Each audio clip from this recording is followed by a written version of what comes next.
You know that moment when you share something good at work? Maybe you finally shipped a project, got a shout out in the meeting, and the room changes by half a degree.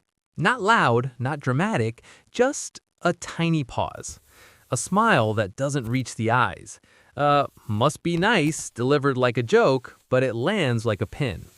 And later, you replay it. Your chest feels a little tight, your brain is buzzing, and you start doing that thing where you edit yourself in real time. You talk smaller, you post less, you bring your wins up softer like you're apologizing for them. Let's take the shame out of this.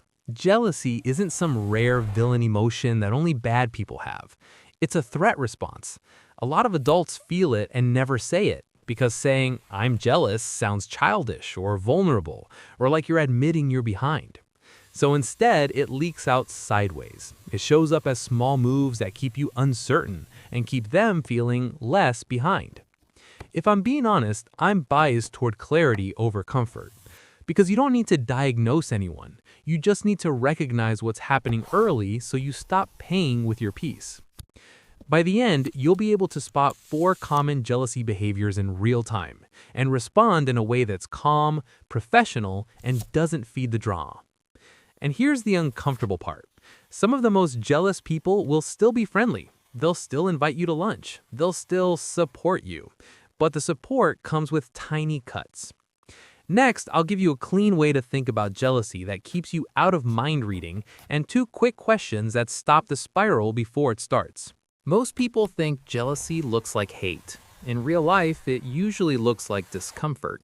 It's not always, "I want what you have." More often, it's, "What you have says something about me." Your promotion, your relationship, your confidence, your freedom, those can quietly trigger the feeling of being compared, even if you never asked to be part of a comparison. So jealousy tends to come out as control, dismissal, or little tests, not because they're plotting, because their nervous system is trying to reduce the threat. If I can make your win smaller, I feel safer again. And that's why the behavior can feel confusing. One minute they're supportive, the next minute they're undercutting you. What's happening is they're trying to stay close to you without having to sit with the uncomfortable feeling you activated. Now, before your brain turns this into a whole movie, use 2 questions. Is this a one-off or a pattern?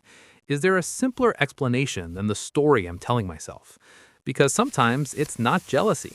Sometimes they're stressed. Sometimes they're socially awkward. Sometimes your message landed wrong. And yeah, sometimes you're just sensitive that week. That happens. You're a person. But when it is jealousy, the tell isn't one comment. It's the repetition, the consistency, the way the same small move shows up every time you do well. From what I've seen, I'm biased toward calm boundaries, no speeches. You don't fix jealousy by convincing them you deserve your life. You don't fix it by shrinking so they can relax.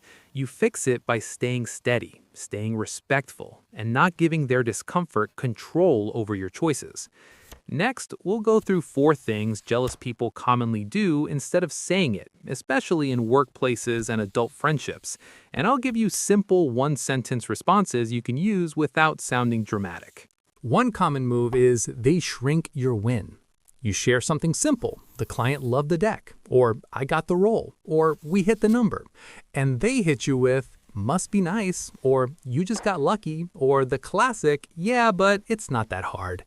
It's small, but it messes with your nervous system because it forces you to defend reality. You end up thinking, "Am I being annoying? Am I bragging?" And now you're managing their reaction instead of enjoying your progress. A cleaner response is to not argue the win and not sell it either. Just acknowledge and move on.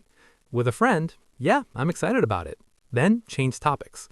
At work, appreciate it. Next step is X. Keep it boring. Yeah, it can feel awkward to not correct them. That's normal. But arguing is how you get pulled into their mood.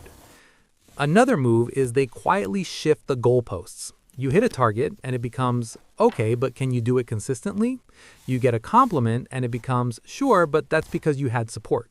You lead a project and it becomes, "Well, it's not like you built the whole thing."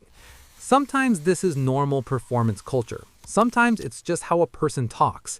But when it's jealousy, it has a specific flavor. It only shows up when you're up, and it always ends with you feeling like you're not allowed to feel proud yet. Here's a line that works. Totally fair. Consistency is the next goal. I'm still proud of this milestone. That sentence keeps you professional and tells your brain, we're not negotiating my self-respect. Some people will find it a little much, but it saves you from becoming the person who's never allowed to be happy unless everyone signs off on it. A third move is they compete with you when you didn't enter a competition. You mentioned you've been tired because you've been working on something big, and suddenly they're more tired. You mentioned you started going to the gym, and they start listing their entire routine like you asked for a TED Talk. You say you got a raise, and they immediately bring up their salary, their bonuses, their other offers. In workplaces, it's the coworker who turns every conversation into a scoreboard. In friendships, it's the person who can't just be happy for you without attaching their own stats to it. This hits because it steals the moment. It turns connection into comparison, and it leaves you feeling oddly lonely even though you're talking to someone. So don't keep feeding the scoreboard. Redirect back to connection. Nice, I'm still figuring my stuff out. Or, good for you. Anyway, what's new with you, besides work? If they keep pushing it back into comparison, you can shorten the interaction. Not with attitude, just with left access. If someone can only feel close to you by making you smaller, that's not closeness. The fourth move is the quiet one. Little blocks and selective forgetfulness that slow you down. They forget to loop you in. They don't share the template, they share with everyone. They give you vague info, then later act like you should have known. Or they privately question your competence to other people while smiling in your face. People are messy, teams are messy, but when it's jealousy, it tends to cluster around moments where you're visible, rising, or getting credit. The clean response is to make it visible without drama, ideally in writing. Just to confirm, I wasn't included on that thread. Can you add me so I'm aligned going forward? Then take one small protective step. Keep your receipts. Send recap notes after meetings. Save key decisions. Ask for deliverables in shared docs. Not because you're paranoid, because you're not volunteering to be the only person operating on memory. Doing this can make you feel a little extra, I get it. But the alternative is you end up looking unreliable because you were missing information on purpose. And one more trade-off. If you hold clean boundaries, you might lose a certain kind of friendliness, the kind that only existed when you were easy to minimize. That's a real loss, and it's still worth it. Next, I'll give you a simple 3-move way to respond in the moment so you don't freeze, over-explain, or go home replaying the whole thing in your head. Here's how to handle it in real time without turning it into a scene. First, point at the behavior, not the motive. You're not saying you're jealous, you're naming what just happened. Sounds like you're minimizing it. Feels like the goal just moved. Quick check. Are we comparing right now? Second, anchor to facts and next steps. Jealousy hates clean facts because facts end the fog. So what's the next decision? Here's what's true, X. Here's what's next, Y. Cool, let's keep it on the work.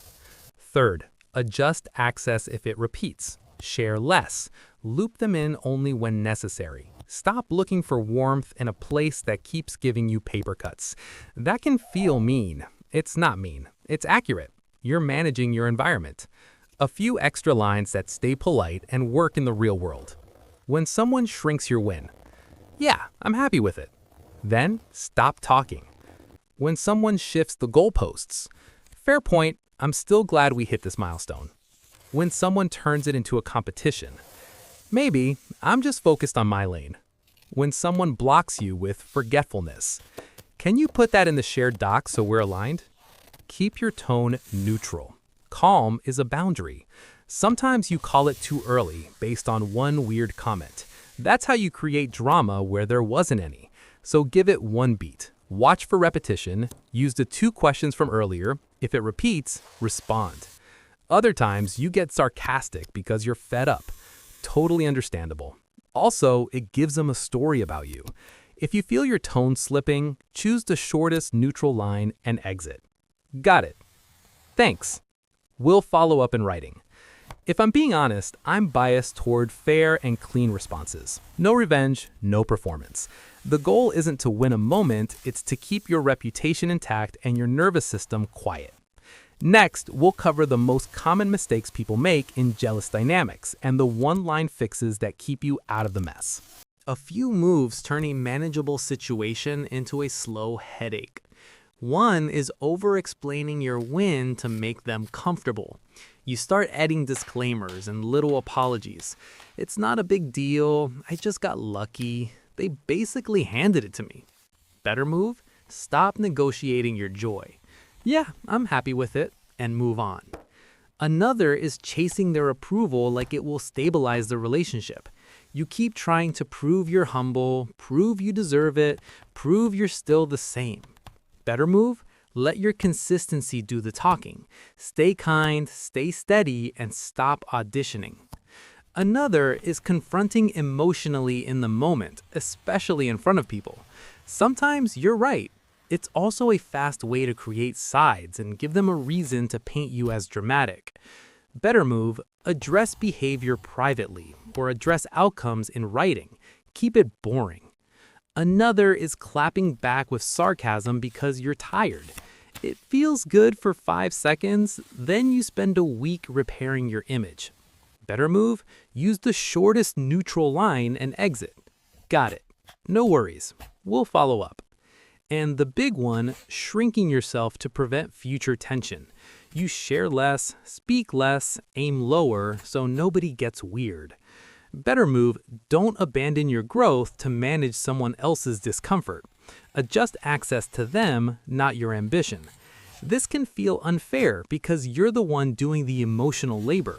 I know, but the payoff is you get your mind back.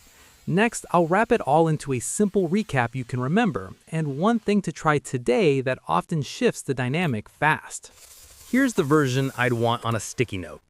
Jealousy usually won't announce itself. It shows up through behavior. Look for repetition, not one weird comment. The 4 common moves: shrinking your win, shifting the goalposts, turning life into a scoreboard, and quietly blocking your momentum. Don't argue the motive. Address the move. Anchor to facts and next steps. If it keeps happening, adjust access. Share less, document more, stay steady. Try this today. Pick one neutral sentence you'll use on autopilot the next time someone minimizes you. Yeah, I'm happy with it. And then stop talking. You might disappoint them. You might feel a little cold, but you'll stop abandoning yourself in real time. Clarity isn't cold. It's clean. If you want, drop a comment with the situation you're dealing with, work, friends, family, and I'll tell you which of the 4 patterns it matches and a line that fits without making you look messy.